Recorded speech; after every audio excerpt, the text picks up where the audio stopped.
अव्यक्ताद् व्यक्तयः सर्वा प्रभवन्ति हर आगमे रात्रि आगमे प्रलीयन्ते तत्रैवाव्यक्त संज्ञते। नमस्कार मित्रों, ये जो श्लोक है भगवद गीता के 8वें अध्याय का 18वां श्लोक है, जिसे हम आज गहराई से समझेंगे। तो आइए सबसे पहले इसके अर्थ को समझते हैं। तो जो श्लोक है वो कहता है, अव्यक्ताद् व्यक्तयः अर्थात अव्यक्त से व्यक्त हुए, सर्वः प्रभवन्ति हर आगमे अर्थात सभी प्रभाव में दिन में आते हैं, रात्रि आगमे प्रलीयन्ते अर्थात रात्रि को आते हैं, विघटित होते हैं, तत्रैवाव्यक्त संज्ञते अर्थात वहाँ ही अव्यक्त में समा जाते हैं। तो यहाँ पर श्री कृष्ण समझा रहे हैं कि जो सृष्टि की ये प्रक्रिया है प्रकट होने की और फिर प्रलय में चले जाने की, तो ये जो चक्र है ये अनादि काल से चला आ रहा है और अनंत काल तक यह चलता रहेगा। और वो यहाँ पे कह रहे हैं कि जब ब्रह्मा का दिन आरंभ होता है तो जो संपूर्ण सृष्टि है वह अव्यक्त से व्यक्त होने लगती है, और जैसे ही ब्रह्मा की रात आती है तो जो सृष्टि होती है वह व्यक्त से अव्यक्त की ओर जाने लगती है, और रात्रि के समाप्त होने के पर्यंत जो ब्रह्मा का दिन है वह पुनः आता है और तब सृष्टि पुनः अव्यक्त से व्यक्त होने लगती है। तो इस प्रकार से ये जो चक्र है यह चलते रहता है, और यहाँ पर ये जो चक्र है यह सभी स्तरों पर चलता रहता है। तो भले ही वो फिर प्राणियों का स्तर हो या फिर वो ब्रह्मा का स्तर हो, ये सभी जो स्तर हैं इनमें इस प्रकार के जो परिवर्तन है वह होते रहते हैं। और ऐसे ये जो सृष्टि है, संपूर्ण सृष्टि है,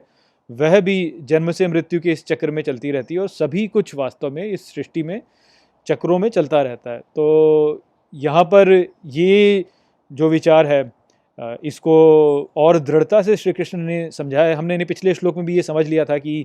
जो ब्रह्मा का दिन है और जो रात है वह सृष्टि के व्यक्त और अव्यक्त होने की प्रक्रिया है, किंतु यहाँ पर श्री कृष्ण ने उसे अब और भी स्पष्ट रूप से समझाया है।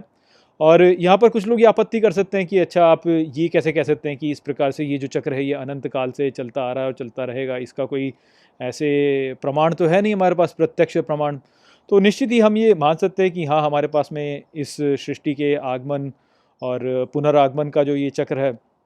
इसका कोई प्रत्यक्ष प्रमाण इस प्रकार से नहीं है, किंतु जो दूसरी अवधारणा है जो कि इस संपूर्ण सृष्टि को एक ही दिशा में आगे बढ़ते हुए मानती है कि यह केवल प्रगतिशील ही है और आगे ही बढ़ती रहती है, इसमें कोई चक्र नहीं है, ये केवल आगे बढ़ती है, तो वह भी वास्तव में एक धारणा ही है। ऐसा कोई हमारे पास प्रत्यक्ष प्रमाण नहीं है कि हम ये माने कि जो सृष्टि है वह केवल एक रेखा में आगे बढ़ती रहती है। किंतु जो विज्ञान या हम यदि तर्क का उपयोग करें तो हमें जो चक्रीय विचारधारा है वह ही अधिक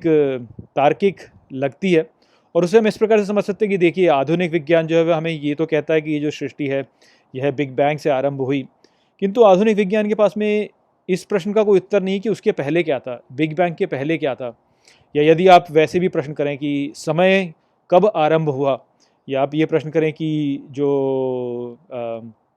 अस्तित्व है उसका अस्तित्व कब आरंभ हुआ, तो ये जो प्रश्न होते हैं ये स्वयं में ही परस्पर विरोधाभासी होते हैं कि समय का आरंभ कब हुआ, कैसे आप कह सकते हैं कि समय का आरंभ हुआ, या कैसे आप कह सकते हैं कि अस्तित्व का अस्तित्व जो है वह कब आरंभ हुआ। तो ये जो प्रश्न होते हैं इनका उत्तर इस प्रकार से दे पाना बड़ा ही कठिन होता है। किंतु यदि हम ये मान के चलें कि ये जो संपूर्ण सृष्टि है वह एक चक्र में चलती है, तो तब हमारे पास में इन सभी प्रश्नों का उत्तर दे पाना सरल हो जाता है, क्योंकि तब हम कह सकते हैं कि जो समय है